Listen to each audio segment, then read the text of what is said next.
Hello, and welcome to another Talking Shop with Covering Climate Now. I'm Mark Hertzgaard. I'm the Executive Director of Covering Climate Now and the Environment Correspondent at The Nation magazine.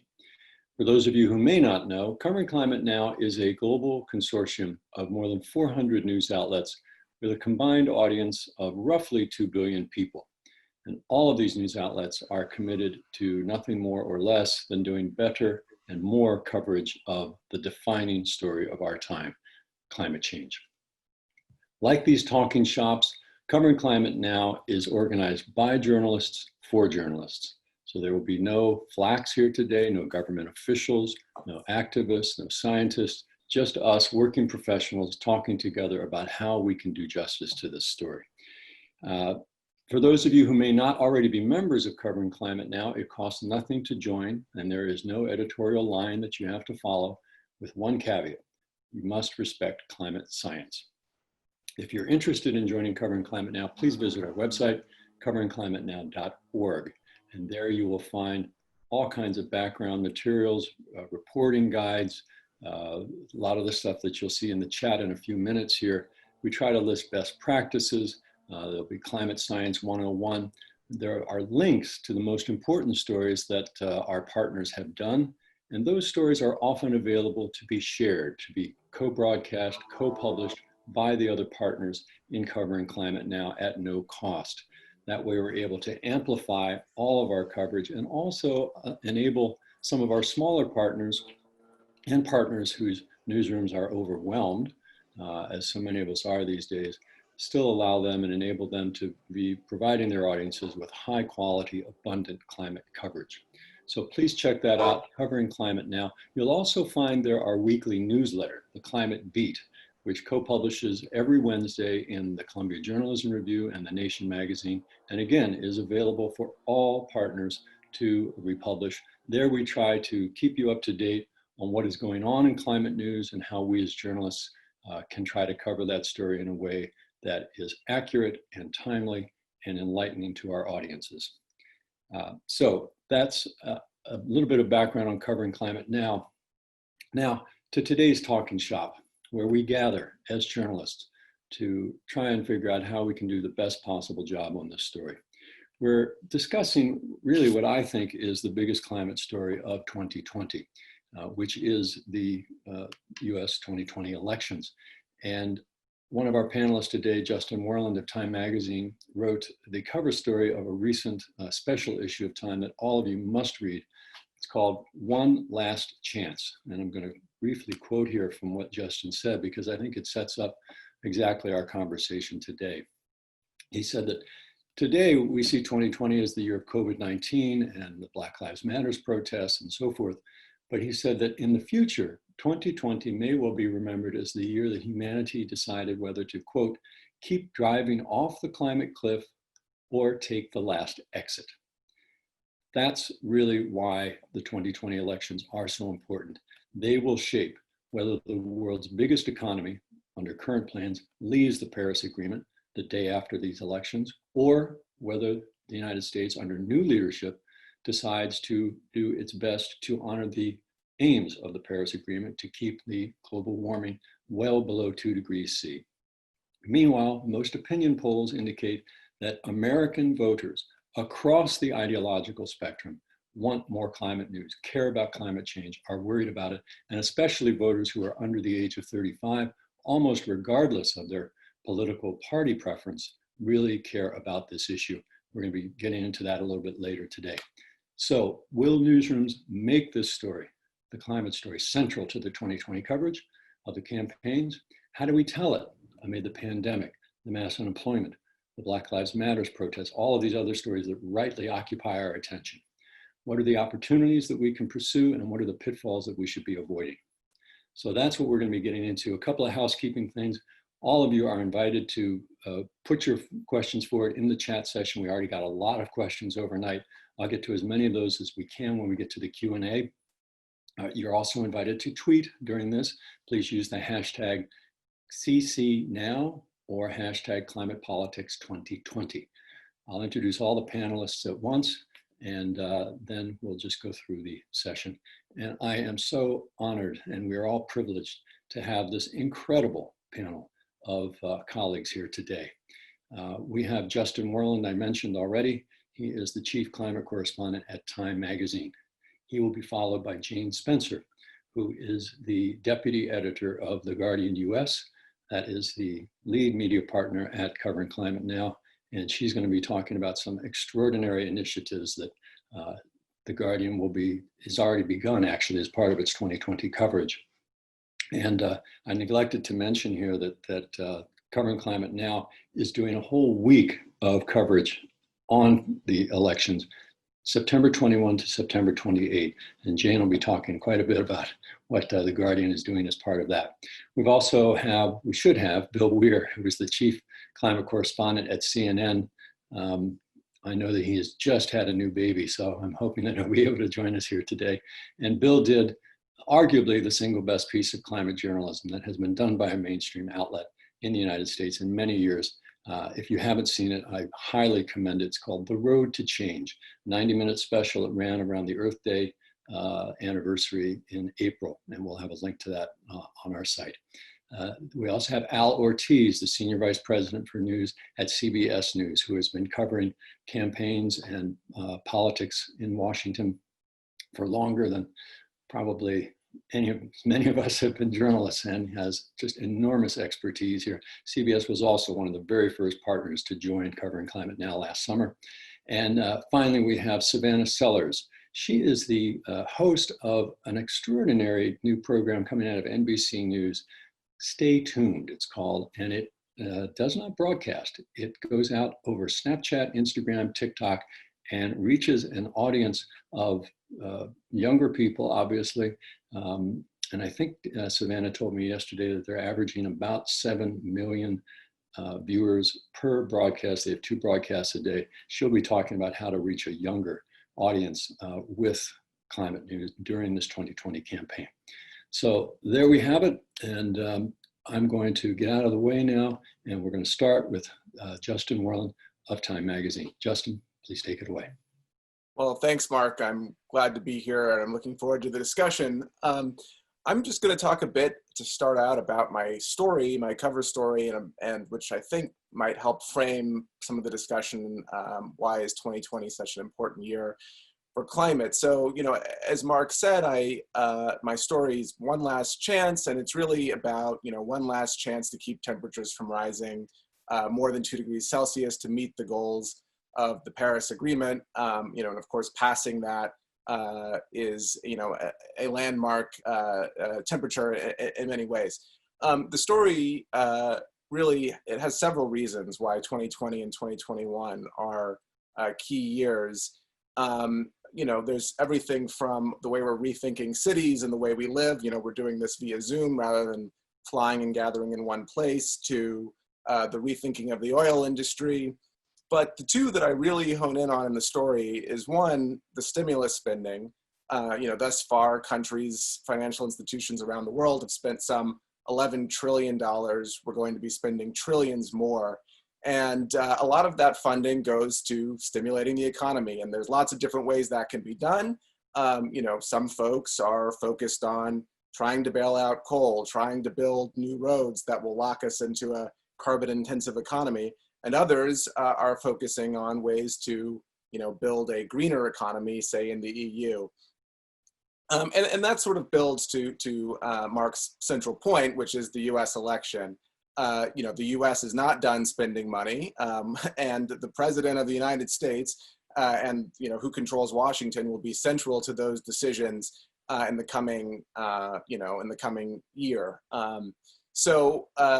Really, it's hard to detach the future of our planet and our life on the planet from that decision that American voters will make in November. I guess I would just add that I think it's, in this context, it's important. I mean, amid all of the other news that's going on, we had 11 straight covers about either protests or about the virus in a very explicit way.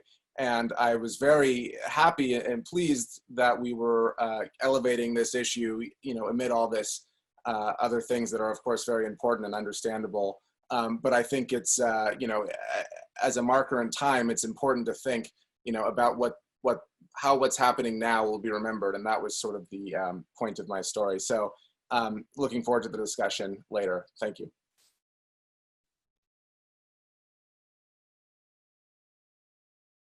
Sorry about that, folks. That was Justin Worland of Time Magazine. Thank you, Justin. Now we're going to go to Jane Spencer. She's the deputy editor of The Guardian US. They are doing incredible things here in the lead up to the election. Tell us about it, Jane. Hi, everyone. So we came up with this idea last year at some point, long before the pandemic, long before the racial justice protests, to do a 100-day countdown to the US withdrawal from the Paris Climate Accord, which is by no accident slated for November 4th, one day after the presidential election. So we thought we would count down to that date instead of doing the sort of standard 100-day countdown to the election, which is what we did in 2016, to emphasize that climate change is what's at stake in the coming election. Obviously, the news cycle of the past 5 months changed everything in all of our newsrooms. And we were putting so much capacity into coverage of other areas. It was a real struggle to decide if we had the resources to move ahead with this.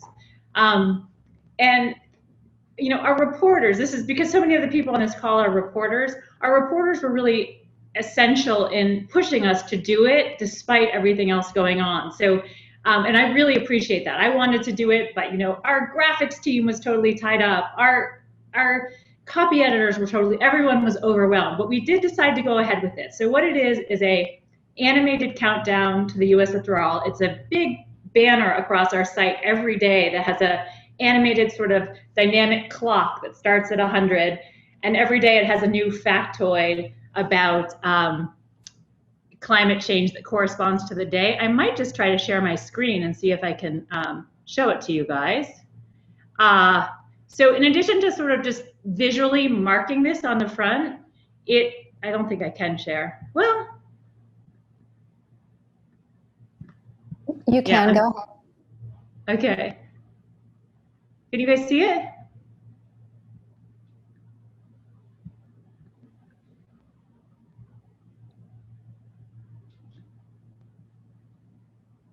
Showing up? Okay, cool. This is the series page for the project, but the banner actually lives on our homepage all the time at the moment. And so every day it counts down to the current number, and then we have a little factoid or stat related to climate change. And then we also have a series landing page where we're doing all kinds of climate coverage associated with the Countdown Project. And for us, it was just a way to make sure that we keep climate change in the national conversation during the election, reminding people that it's really one of the core issues at stake, and it's tied to so many other issues in the election, which is obviously a key part of the coverage we'll be doing during the countdown, and particularly in the week of coverage in collaboration with all of you in Covering Climate Now in September. So I'm going to stop sharing so I can see you all again. Could you guys see my screen for a minute? We saw your screen. Now we just see your name. I don't know. Lovely, but Okay. we'd love to see your face. There we go. Anyway, that's the idea. It's to keep climate in the national conversation without, intentionally it doesn't tie it that directly to the election. Like there's so much horse race coverage and so much political coverage. We wanted to appeal to people in a sort of bigger, broader sense about the climate emergency. So it's both the banner, which is a big part of it, honestly, because it's just visibility and it's a campaign. It's editorial content about everything from green stimulus to the connections between climate and racial justice to biodiversity. We'll be doing sort of mini climate series throughout the 100 days. And we'll also be working with hopefully all of you on this first-time voter youth takeover project on September 21st. So excited for that. The other thing I'll mention is that the climate counter, at a time when advertising revenue is falling for every newsroom, it's a really tough time, it has an advertising sponsor attached to it. It also is a reader revenue campaign. So it's this is not why we're doing it, but it's making money for our newsroom at a time when, you know, things are challenging. And I just say that because it's a good argument you can all make for the value of climate change, is it's often sponsorable and has goals beyond pure editorial, which was our first motivation, but we're excited that at this time when newsrooms are struggling, it has other value to us as well. Thanks, Jane. We're going to turn to Bill Weir in just a moment, but I want to emphasize something that Jane touched on there, which is the when we have this week of coverage, September 21 to 28, we're kicking that off with on September 21st with a first-time voters youth takeover day. And this is an idea that Jane modestly did not mention, came out of The Guardian, and also from our partners simultaneously, but independently at Vice Media. The idea is to have all of our partners who want to do this to essentially invite in young people, in the US, first-time voters in particular, to talk about climate change, to invite them into your newsrooms and have them foregrounded in the coverage on September 21st. I think The Guardian is now recruiting young people to come in as a guest editor of their homepage that day. I know that Vice Media plans to do nothing but climate coverage on the 21st featuring young people. Some of our other partners, Teen Vogue, are involved with this. NBC, Savannah Sullivan will talk about this in a minute. NBC is involved with this, talking about perhaps, I think, interviewing a young person on the Today Show. Other partners are going to be running op-eds from young people. So this is another part of that coverage week that launches at September 21. Now we're going to turn to Bill Weir. I'm very happy to have Bill here, and I'm very grateful to him personally because I know he has a newborn at home. It has been keeping him awake. So Bill, thank you so much. I said before, perhaps you were on, that Bill Weir did, in my view, as someone who's been on the climate beat a long time, arguably the single best piece of climate journalism that has appeared in the mainstream media in the United States. This was his The Road to Change, a 90-minute special that ran on CNN around the 50th anniversary of Earth Day back in April. So Bill talked a little bit there about in that program about the Green New Deal, and I'm hoping he can talk today a little bit about how the Green New Deal is shaping up as one of the really defining flashpoints of difference between the incumbent President Donald Trump and his presumptive Democratic challenger, Joe Biden. Bill Weir. Mark, thank you so much for including me and for such kind words. And I'll apologize. I'm also just back from the dentist, so I've got a 10-pound lip if I start drooling. That explains it. Yeah, and I mean, I can speak to, before we get to this particular moment in time, my journey through covering this beat. And I've always resisted beats in my career. I've always wanted to be an anchor and a journalist, and I get bored with politics after, too many days in a row or any other one topic. But when it came up that this, within the last year and a half or so, Jeff Zucker says that we think climate is a beat. And I said, amen, because I think we're still in this mindset where people consider climate like one menu item when you go in to vote on the menu. But I keep saying, no, it's the whole restaurant. Everything on that menu ties back to the health of a livable planet. It's foreign policy and the economics and social justice and civil unrest and novel viruses. All of these things just get intensified in a warmer world. And I also am a big believer that we in broadcast television in particular screw up the most basic rules of storytelling just by virtue of our medium. I always say that if Wolf Blitzer was telling us the Star Wars saga, he would start with this just in: Darth Vader is Luke Skywalker's father, without starting a long time ago in a galaxy far, far away and getting us invested in the stakes and the story and that roller coaster ride that makes you shell out $20 for a movie or buy a novel. The same rules apply to journalism if we let them. And so my argument with assignment editors and news directors through the years is, yeah, I know it's hard to picture. It's a big time scale story. It seems like a think piece, but it affects the life of your kid right now. And we have this hierarchy of fear in newsrooms, right? Where the viewer first cares about the safety of their family right now, and then their neighborhood, then their city, then their state, then the state of the world comes, 6th or 7th on the list.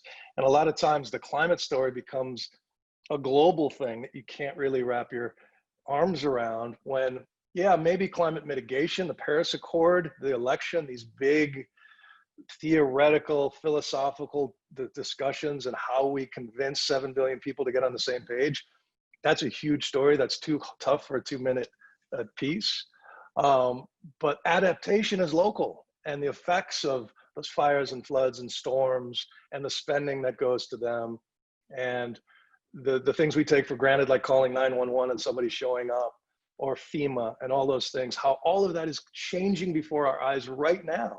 And we don't tend to notice it unless there is a Cat 5 storm coming ashore somewhere, unless a paradise is burning to ashes. We can't contextualize it. But I think for me as a storyteller, that to me is the ultimate challenge. That give me a tough one. Don't give me the easy one, the man versus bear or whatever. You know, give me these big tough ones and let me figure out a way in that's gonna suck the viewer in and hold them. And it was nice to hear Jane say that, you know, they're seeing some gratification from advertisers. So the Road to Change was a year-long project.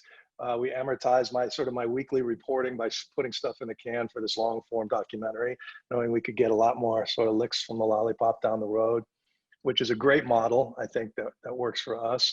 And around Earth Day was when the pandemic had just broken. Our main sponsor, Jaguar, they didn't like their creative content for their ad around that. So there was real talk about pulling the whole documentary around Earth Day because of that. And to CNN's credit, they held fast. To Jaguar's credit, they stayed in. And to their double credit, they were re-airing it on August 8th as part of a whole big sponsored tentpole that will have a huge digital verticals and those sorts of things. So yeah, there is hunger out there. The conversation has changed. I was at ABC News, you know, when An Inconvenient Truth was winning awards. And on Earth Day, we sent a correspondent to every continent. I was live underwater on the Great Barrier Reef. Diane Sawyer was anchoring from Times Square. They shut out the lights in Times Square as this monumental thing, like we've turned a corner on the story. And then of course we didn't. And the political conversation went elsewhere. But now I feel like we're at a point where there's so many young Greta Thunberg sitting at so many dining room tables, forcing this story into the consciousness of parents and corporations as consumers, that there's a real hunger for this. And it's never been a better time, I think, to be a climate reporter, because eventually we're all going to be climate reporters. Whether we want to call it that or not, because it's going to touch everything in just more obvious ways every year. Thanks so much, Bill. That is so wonderful to hear, especially that The Road to Change is going to re-air on August 8th. We will play that up very big at Covering Climate Now and urge all of you to watch it. It is really a terrific piece of journalism and a terrific piece of television, I must say. Really good storytelling. We're going to turn now to Al Ortiz. He's a senior vice president at CBS News. He's been the executive producer of the evening news. He was the Washington bureau chief. He has done basically every job in TV news, including covering a lot of presidential campaigns and White Houses. And I'm hoping that Al can give us some of his wisdom from all of those years and take the 30,000-foot view of how do we as journalists make sure that any issue, whether it be climate change or Black Lives Matter or what have you, how do we make sure that we incorporate that into the daily narrative of an electoral campaign like now, between now and November? Al Ortiz. Hi, thanks very much for having me, and appreciate those kind words. Really an honor to be with this group of panelists who have really done breakthrough reporting on this subject, which I care very deeply about, and I think is very much in the air during a political campaign, which at this point, political campaigns become battles of messaging. You have strategists on both sides planning 2-3 day runs of messages that they hit very hard and then move on to other things as they see voters' interests from the polls changing. And the idea, I think, this time around is to look for the opportunities in this to seize on things that have to do with climate change. And there are numerous opportunities. We have the fact that the the Democratic side has made climate change a priority, has an actual policy on it. It gets drowned out by COVID, by Black Lives Matter, by the state of the economy. Today's economic numbers are just devastating. Hard to ignore stuff like that and to see a climate change connection to these things. But there's a climate change connection to just about everything. The fact is that reconstructing this economic disaster that hasn't finished unfolding is going to involve a lot of choices about how we rebuild and whether we try to rebuild old technologies or environmentally responsible technologies. There is a tremendous connection, I think, intersection between the COVID story and climate change. And this campaign can also be seen as a referendum on whether Americans choose science or reject science. And the choice is very clear. Let me back up a second. It's not our responsibility to be telling people who to vote for, but it is important to lay out the consequences of what those decisions are. And that we can do very, very clearly. And science is one of them. The way out of this pandemic is going to be led by science, not by denial of science and falling on irresponsible, theories. The same thing is true of climate change. And our polling indicates that young people, obviously young voters, really care a lot about the world they're going to be living in. They care a lot about their future. They care a lot about things like the science of climate change. They care about learning about these things. And so it's our responsibility to make sure that we hit these subjects during the course of the campaign. We'll be looking for them in the debates. We'll be raising them in the debates. We'll be talking about them in the polling. We obviously have to deal with all these other issues that are going on at the same time. But I feel there's a fundamental connection between climate science and a lot of the political themes that are in the foreground right now. Climate, just the way that the pandemic affects racial groups differently, disproportionately. So does global warming. The other thing we have that is important not to lose sight of is that the climate change clock doesn't stop. It doesn't go into pause until after the election. We're July 30th and we're halfway through the alphabet for major named storms. The coming fire season in the southern hemisphere this year will be worse than it was last year. There are obvious consequences and our meteorologists are taking note of that in a lot of their reporting, a lot of their appearances. So I think people are finding these connections, and it's my job, others' job to try to help see those connections. But the idea that it is not relevant in the campaign, I think, is one that I really work to counteract against. The president yesterday said that nuclear nonproliferation was a far more important issue than climate change. I mean, you're dealing with a side that will take almost anything and try to make it more pressing and more urgent than the thing that we know is most pressing, and which makes me believe, like what Bill Weirs is saying, I think climate change is the beat of the future. I think it is an area that journalists really need to study, educate themselves about the economic consequences of it, the changes in migration that are going to result from it. All of these are real problems that we're going to be dealing with in the future. And they're like one step removed from the obvious frontline headline stories that are in the air right now. So I look forward to the questions and learning more about this. Thank you so much. That was Al Ortiz, Senior Vice President at CBS News. And now batting cleanup is Savannah Sellers of NBC News and the twice a day program, Stay Tuned, which airs, I shouldn't say airs, goes out on Instagram, Snapchat, and my 15-year-old daughter's favorite app, TikTok. TikTok.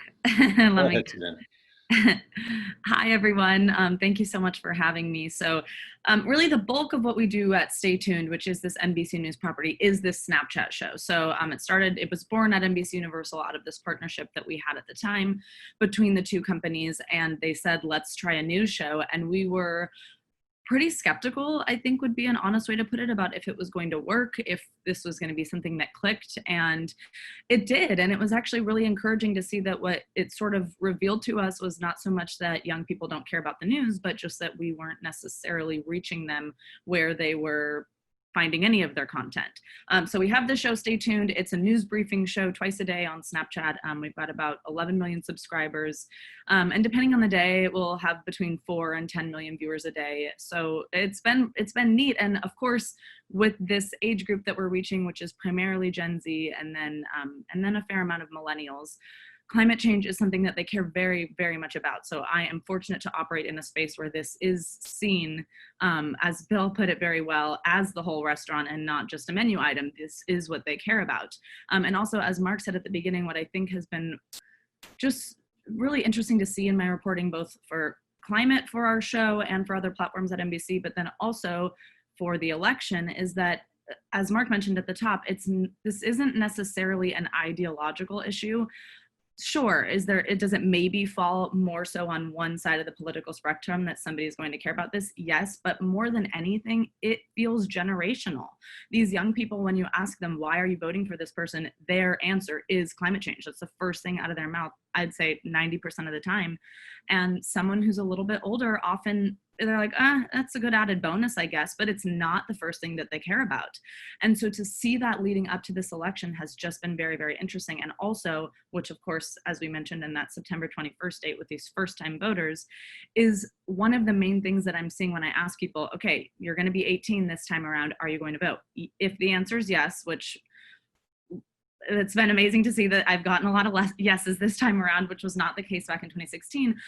But hearing yes, one of the main reasons that they're literally motivated to even make it to the polls is climate change, is to vote on this one issue. And so it's been encouraging to see. It's what we also are really lucky about with our Snapchat show is we have this awesome feedback loop where between my personal Snapchat account and then also the show's account, we can ask them what they want to see and they snap back, and we put them in the show. We put these videos in the show, which is fun to see them get excited about. But it helps us stay honest about what they actually care about. And this is something that has not gone away and won't go away. It was something that we really started chronicling, inspired by Greta with the Fridays for Future movement, when all these students were taking Fridays off of school to basically say, why would I go to school right now to learn for my future if I'm not going to have a planet to be here for in the future? And it really got traction to the point where then we took it from just covering it on Stay Tuned over to MSNBC and to the Today Show, which has been a pretty cool model for us to be able to use to kind of push these on these other platforms that are not just sort of our echo chamber of people who do definitely care about this.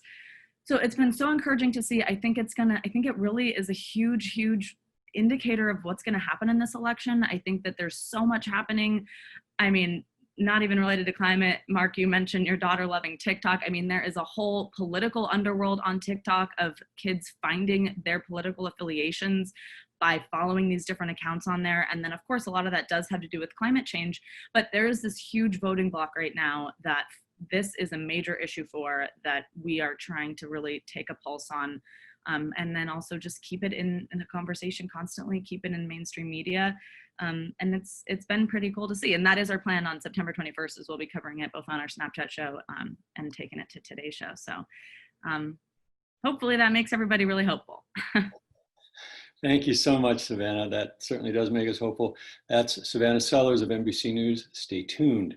And we've had a number of questions. I'm going to jump right in here. We've got a number of questions that have asked the same thing. A number of you have talked about the differences. It's an obvious difference between the two parties. How do we cover climate change as part of the 2020 elections in a way that, Al said, it's not our job to tell people who to vote for, but we are to make the consequences clear. So how do we do that with a story that is inherently political, but not be partisan about it? When you've got a situation where the incumbent party says this is a hoax, doesn't want to do anything, wants to pull out of Paris, and the other party says this is an existential question and wants to honor the Paris Agreement. So let me get, please, a quick answer from, let me start with Justin. You wrestled with this a bit in your piece, and what's the answer in your view? Sure. Well, I mean, I think it's interesting. Last year when Time did a climate cover, a climate special issue, our editor-in-chief wrote a editor's note saying, this is, it's not a partisan issue, talking about climate change, acknowledging what its impacts are. And, I mean, as many organizations, I think anyone on this call certainly would recognize, you don't have to give equal space to folks who are denying science. And, the truth is, I think that if you lay it out, as Hal said, I mean, people can make their own conclusions, but the truth is you have to lay it out in the most accurate way, which, I mean, if you look at the evidence, it's pretty clear which side is more aligned with science and which isn't. And that's not a partisan statement. That's just reality. And I think it's important not to shy away from that, and search for false balance.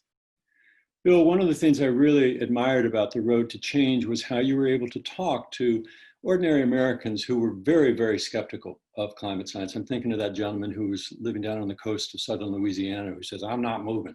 And you were able to talk with them in a way that did not concede an inch on the science and yet was extremely respectful to that person's point of view. Can you talk a little bit about that as a means of storytelling and dealing with this whole question of politics versus partisanship?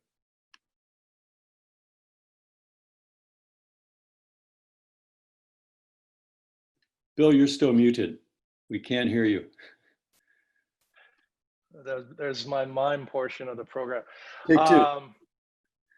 Yeah, so I'm a storyist. It's sort of my religion. I believe that stories are what separates us from the animals. It allows us to imagine alternate futures where the one animal on this planet can work together and come up with new currencies or borders or flags or corporations. These are just stories.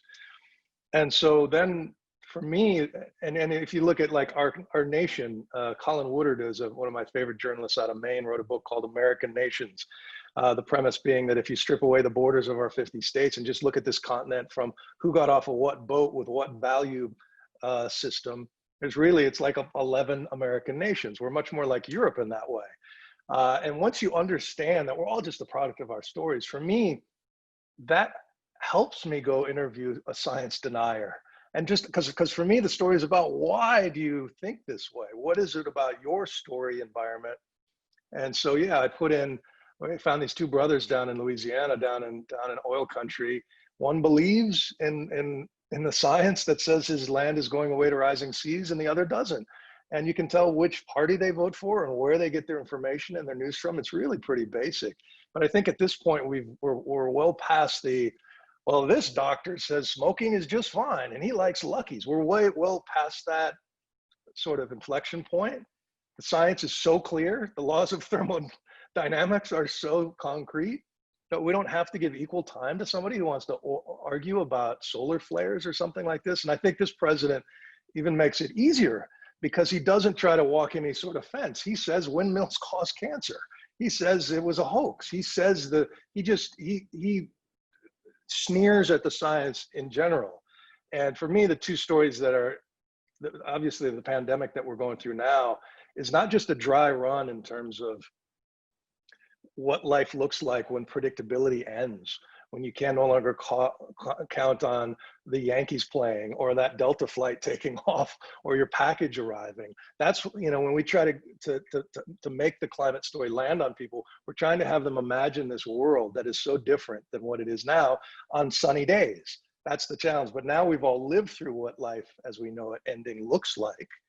And it's complicated and it's different, but it also brings up all this human psychology, the conspiracy theories, the obsessives who find out about hydroxychloroquine and that's their way.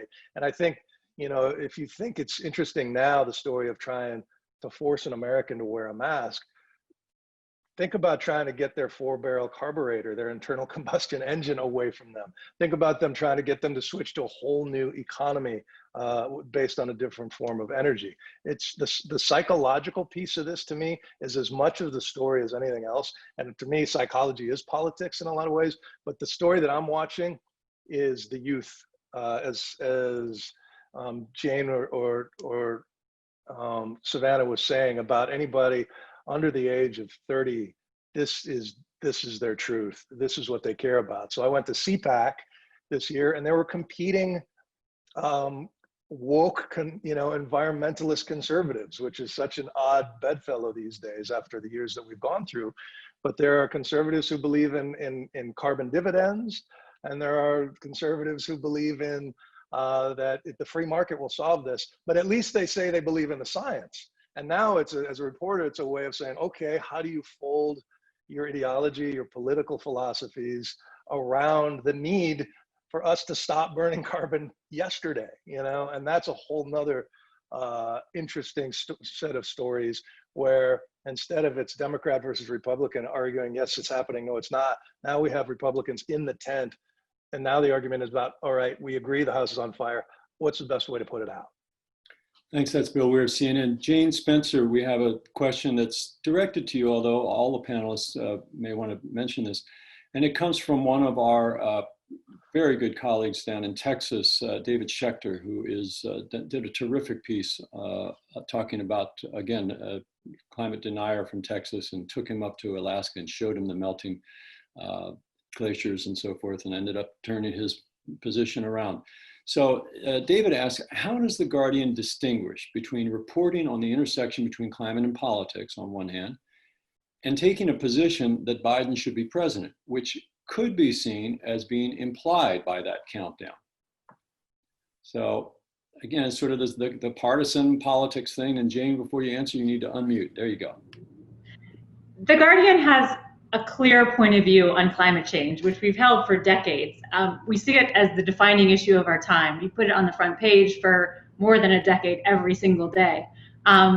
So for us, it's not a political issue at all in the way that it's become a partisan issue in the US. It helps that we're a global newspaper. I mean, I think one of the great tragedies of American coverage of the climate crisis is that it's been seen as a partisan issue as opposed to a scientific reality. And that has really polluted the US coverage of this issue. It's beginning to correct, but we've had decades when we could have been doing more around the issue when it was not a front page, front burner issue in this media market. So I do think the fact that The Guardian is a global publication headquartered in the UK, well, we have quite a robust US edition. The perspective and the coverage on climate change has always been a bit different than US coverage.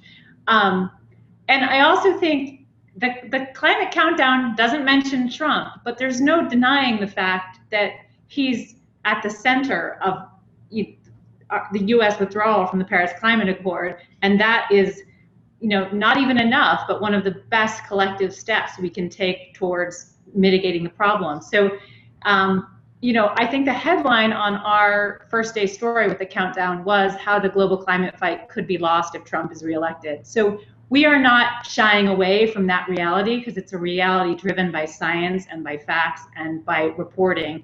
And I do think, British news organizations have a tradition of being more voicey and putting a stake in the ground, The Guardian in particular, on issues that we care about, whether it's climate change, human rights, racial justice. We're pretty full-throated in our coverage of those, which is different. But as others have said, equating sort of the false equivalency that has invaded coverage of climate change in this country is something we should all be trying to move away from.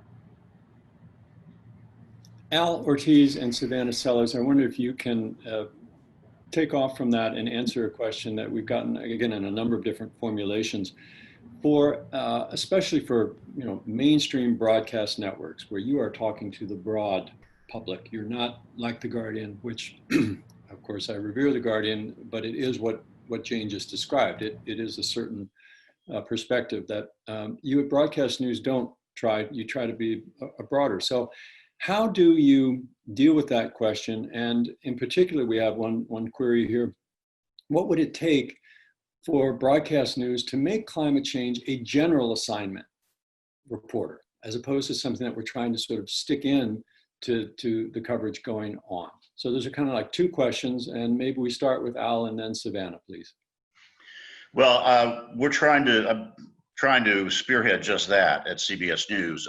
I believe that NBC and CNN have already gone ahead and effectively taken that step. To me, it's not difficult to figure out because the consequences of climate change keep happening. I mean, they're not, as I said, they're not dormant until after the campaign. And the economics of it is just mind-boggling. I was, before we had the explosion of the pandemic, I was pushing a series about the whole structure of insuring real estate in this country was about to fall apart because of the consequences of climate change, and it is about to fall apart in the next year or so in the coastal areas and in the high fire areas. It's going to become impossible to insure and therefore sell your property. Imagine the consequences of that. It's what Bill's talking about when he talks about the loss of predictability and the arrival of this chaos that's come with the pandemic story.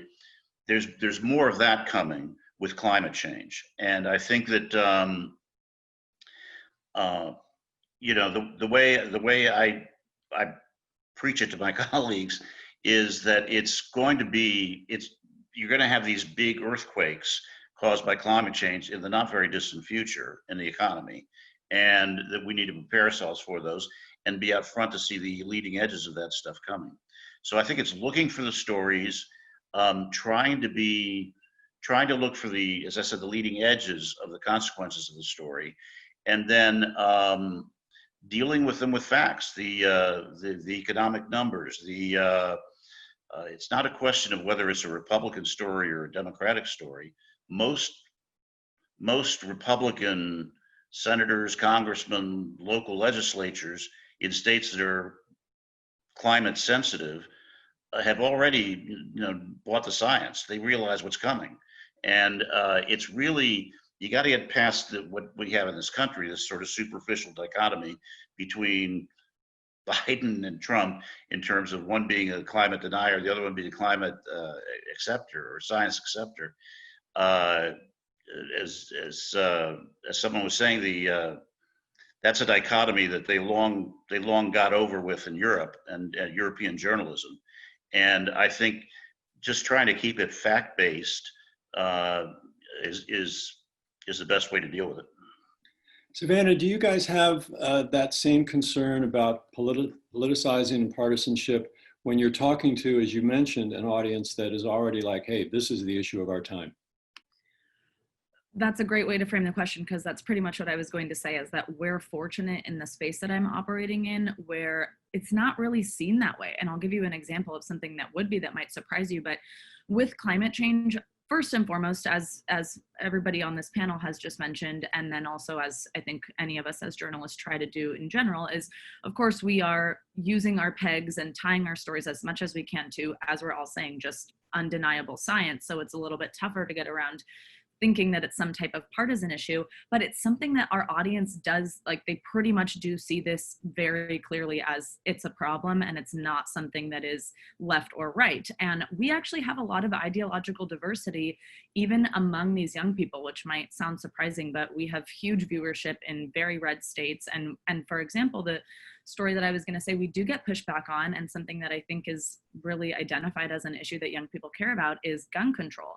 And when we do certain stories in a certain way, or, I spent a week in Parkland after the shooting happened at Marjorie Stoneman Douglas High School, and then went back right before the March for Our Lives rally in DC. We will start getting, I'm not checking my messages these days, because I'll totally start getting messages that's like, that's enough of covering this type of stuff. Like, that's enough of this type of story, because that's somewhere where there is ideological difference, where they do see it as there are two sides to this issue of gun control. And climate change, it's just not that way with this generation in my experience. So it hasn't felt like something that's treacherous, but of course we do, try to pride ourselves on being as fair and down the middle as we can be. But this is an issue where, with this generation, which I think there's a big lesson that can be taken away there, that's wherever you are, whatever state you're in, whatever newsroom you're in, listen to the young people who are either your viewers, your readers, your employees, because the way that they see this seems to be the way that we are all moving, as far as like, this is just a problem that needs to be addressed. And they also, of course, as anything, like your 15-year-old on TikTok, they know what's coming before a lot of us do. And they're just really read in on this topic and extremely passionate about it. And the other thing that Al mentioned, that was your second half of your question at the top, that's been really awesome at NBC, is we have officially launched this climate unit that is a unit just as our investigative unit is, or our medical unit. That's actually why I'm on this panel with all you wonderful people today, is because of my work with the climate unit. And we have this wonderful producer, Erin McGarry, who does so many amazing stories for Al Roker, and I worked on a bunch of it with her. So it is something that we are trying to have, it's in our round robins, like anything else is, when we're saying what's coming out of these units. It's not just something that's like it's Earth Day, so let's do the story. It's, we are reporting on this all the time. What do we need to be talking about today? Thanks so much. Let's try to get to a couple more questions. We're about 8 minutes out from the top of the hour. One is from our colleague, Barbara Moran, who is a producer at WBUR. That's one of the main NPR stations in Boston. And she writes that, I am having a terrible time getting my politics team to recognize that climate change is an important story for them. I recognize, Barbara says, that COVID-19 is a story, Black Lives Matter is a story, the unemployment is a story, all of these things are a story, but climate change is a story too, and I can't get it across to them. Please give me some tips. So I'm not sure, in some ways, Justin, you've already won that battle within the newsroom at Time, but who wants to speak up on that and help Barbara out?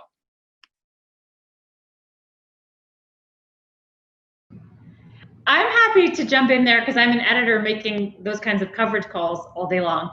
And I think a key thing is connecting climate change to those issues your reporters are enthusiastic about covering that seem really pressing and breaking. So the intersection between climate change and the pandemic is a great zone. Like, hurricane season is coming. Our emergency response teams are exhausted and tied up.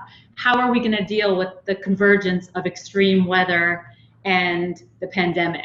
So that's just a good example to me of a way of introducing climate change into the thing people are most excited about. And it's what readers are interested in too. At the moment, they're interested in racial justice, the pandemic. Climate change as a kind of an abstract thing is a little off their radar, but if you integrate it into, heat waves, people of color are obviously disproportionately affected by heat waves and the growing incidence of heat deaths. So just looking for those connection points in the between climate change and the story that's dominating everyone's attention, I think, is really key in this moment. Anyone else want to pop in on that before I ask the next one? Al, go ahead. I think, Bill was saying earlier that he's a story specialist, and I think that you've got to talk to voters who have this on their mind and who are facing difficult choices and decisions as a result of it. And I think they're there. I think it takes a little extra effort to find them, but I think that the key really is to get stories from people who are having to decide who they're going to vote for, who are either facing or about to face the consequences of climate change. The issue of stressed resources that you were just talking about is, that's right around the corner. That's going to be happening in the next month or two.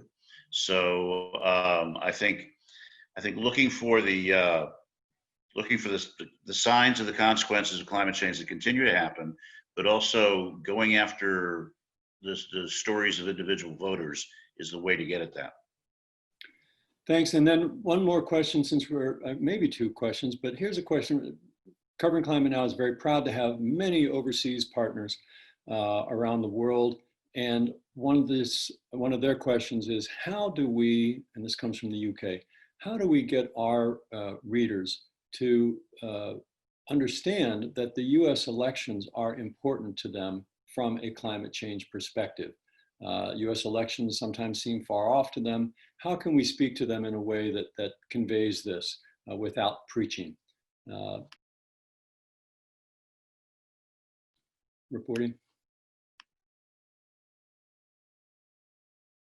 Mark, I think we missed the very last 2 seconds of what you were saying.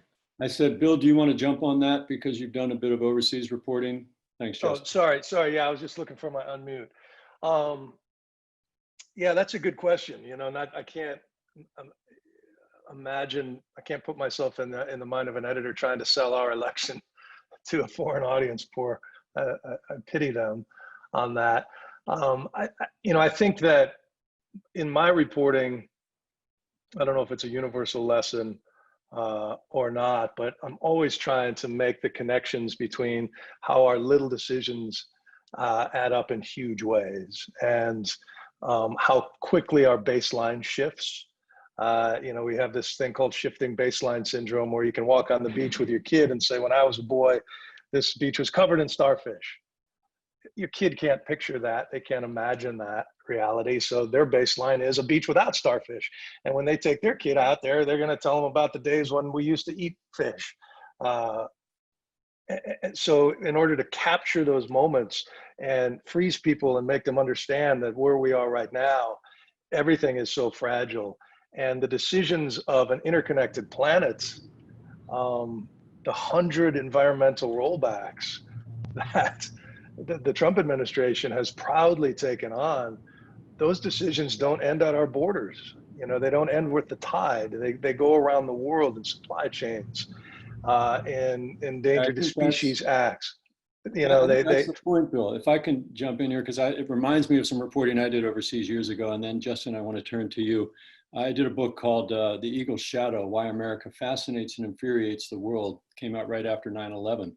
And I was interviewing an Egyptian journalist who said, I've always wanted to write an op-ed for the New York Times saying that those of us outside the United States should get a vote in your election, because your elections decide our economy.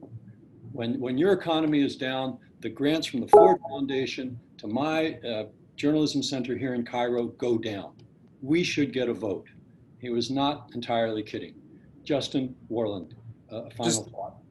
I was just going to say very briefly, I think it's worth highlighting, just to your point, Mark, how much the decisions in the US impact, not just because, emissions here are important, but because, if you look at China right now, they're watching closely the election to determine their own domestic policy. How much are they going to get pressure from the US? The EU right now is watching the US election, determining how they're going to tax border carbon, tax carbon at their border, based on what's happening with the US election. So, you could go back, my story goes back to the Marshall Plan, where the single biggest line item from the Marshall Plan was oil, was to help Europe become an oil-based economy.